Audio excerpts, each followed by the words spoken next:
Pink Ladies was established now nearly 10 years ago. In May 1995, it was established as a breast cancer support group in the Bogside and Brandywell Health Forum at the Gasyard Centre. He says that if you don't have leukemia, he says the cure is going to give it to you anyhow. And at that particular point, you know what I mean, I was completely speechless, you know. Things didn't sink in at that time.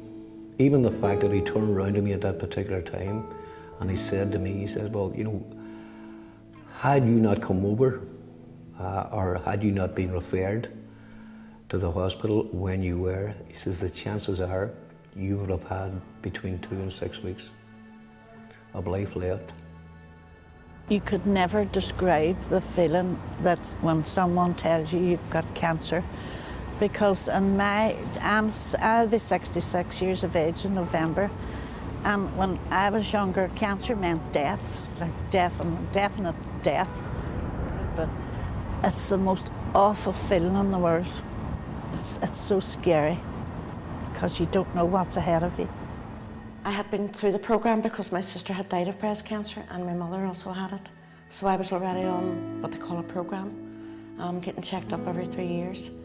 I got my mammogram in January and then 2 weeks later I got a letter out to say I was recalled. I was told then when I had to come in for the operation, I was told that I needed a full mastectomy. Angela rang me.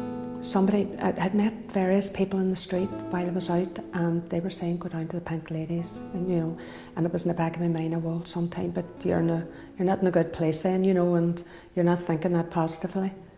Up I went, got my 6 weeks over me, and then when I came back down again, I decided I would go down and join the Pink Ladies, and took my sister with me, who they tell you to bring a buddy, you know, whoever you want for a bit of support. And I got quickly involved in all the things that was going on, and there is a lot of things going on.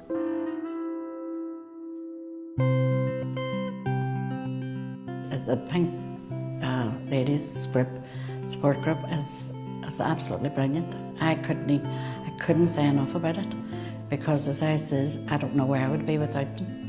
They have been great support all through. I have had immense benefit from having been in the Pink Ladies, not least of which about a year and a bit after I joined, I was diagnosed with cancer in my right breast. So I had the Pink Ladies throughout that whole harrowing experience of it having revisited.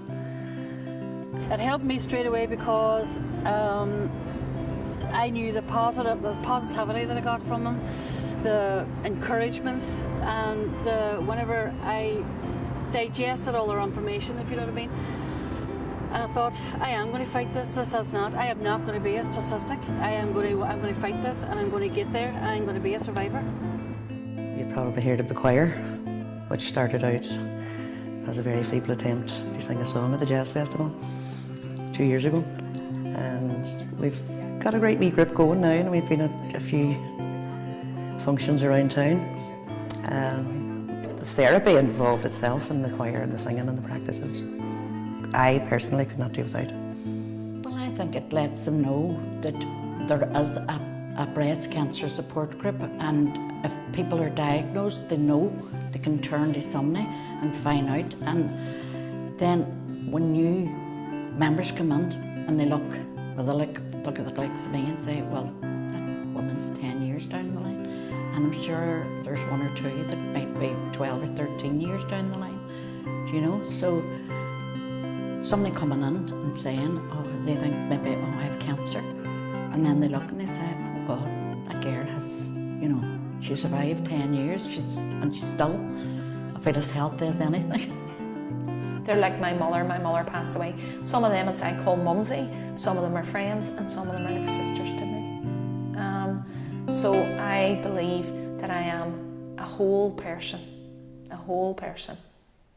and a better person for being a Pink Lady.